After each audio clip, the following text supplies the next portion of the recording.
Bonjour, ceci est une présentation rapide de mon Chevrolet C10 de 1986 que j'ai mis en vente. Voilà, c'est un véhicule que j'ai acheté aux États-Unis. J'ai roulé avec aux États-Unis. Le title est à mon nom, la registration est à mon nom parce que je suis également résident aux États-Unis. Actuellement, le véhicule est en France. Et pour vous le prouver, bien sûr, voilà. Donc, voilà. Donc le véhicule est bien en France, contrairement à certains qui balancent des annonces et les véhicules ne sont pas sur le territoire français. Voilà, donc le véhicule est ici, on est à Hyères. Il y a le panneau ici, je montre ça. Hyères au fond. Voilà. Donc, on va commencer par l'avant. Le moteur, c'est un 350.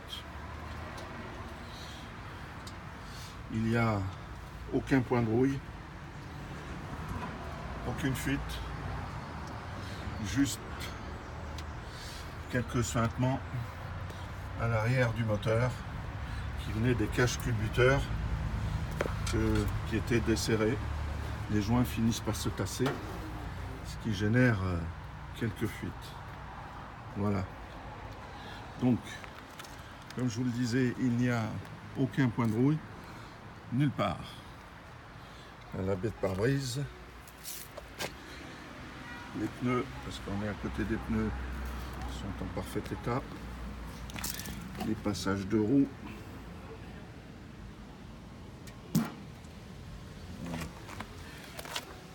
Donc les bas de porte.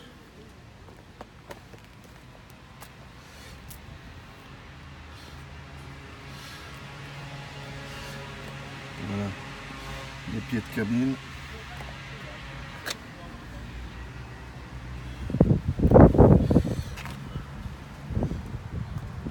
Aucun point de rouille. Donc l'intérieur est propre. Une petite déchirure sur un fauteuil. Le dessus du tableau de bord avait été refait en cuir cousu. Le toit. La moquette a été remplacée, c'est une moquette neuve. Elle est découpée et tout, elle est en place.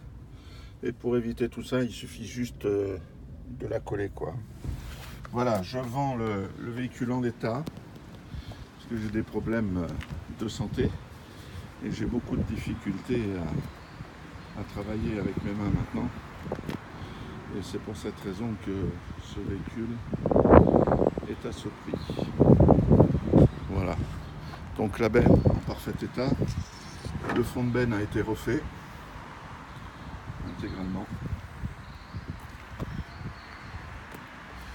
Voilà, donc côté gauche, toujours les pneus. Les 4 pneus sont identiques. Voilà, là aussi, pas de rouille. Les panneaux de porte sont propres, mais bon, c'est un véhicule qui a 31 ans. Je pense que l'ancien propriétaire avait essayé de repeindre les portes, ce qui n'est pas très heureux. Voilà.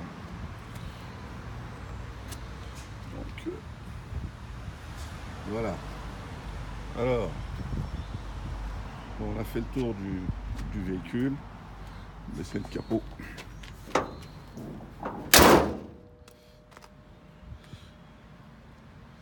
Voilà l'avant. J'ai même d'ailleurs, je dois avoir une calandre supplémentaire en rab. Voilà, pareil. Ici, le passage de roue. Un petit tour vite fait sous le châssis. En vidéo comme ça donne pas grand chose, mais bon, on voit quand même que les bas de caisse, tout est sain. Je vais essayer de la rapprocher. Voilà, le dessous.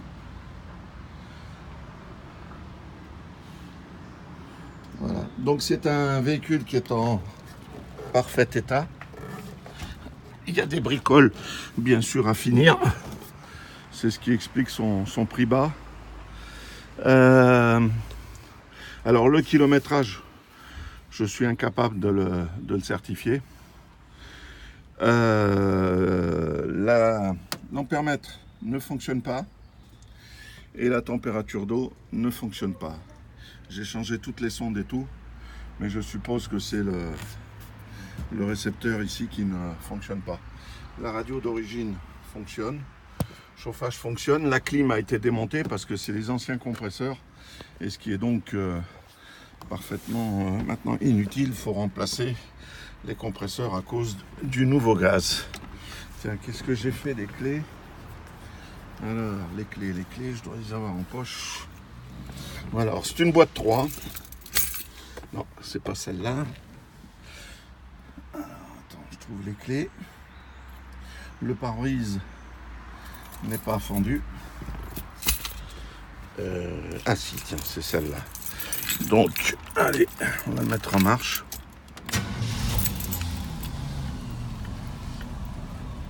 Voilà, il tourne comme une horloge. Rien à dire. On l'entend même pas tourner d'ailleurs. Voilà, tous les feux rouges sont intacts. Alors le véhicule, comme je le disais tout à l'heure, le title est à mon nom, la registration à mon nom aux États-Unis. Je fais un certificat de vente français, un certificat de vente américain, un contrôle technique valide, et je fais, si besoin, si l'acheteur ne sait pas le faire, je lui fais sa demande d'attestation FFVE en véhicule de collection. C'est une procédure hyper simple. Il faut, en général, tiens, j'ai mis des saletés dedans, zut, ça c'est comme, je me suis couché dedans, sous le sol.